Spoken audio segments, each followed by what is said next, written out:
Van Halen II is the second studio album by American hard rock band Van Halen.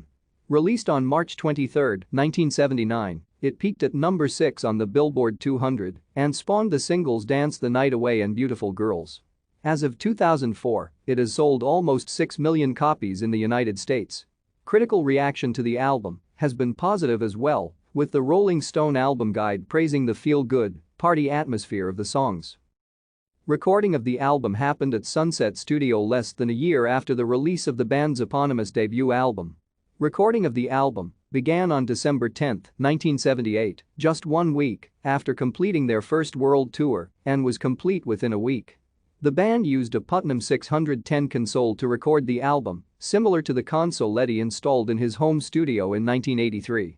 Many of the songs on Van Halen II are known to have existed prior to the release of the first album and are present on the demos recorded in 1976 by Gene Simmons and in 1977 by Ted Templeman, including an early version of Beautiful Girls and Somebody Get Me a Doctor. The black and yellow guitar on the back of the album, known as Bumblebee, is buried with Pantera guitarist Dimebag Darrell, who was killed December 8, 2004.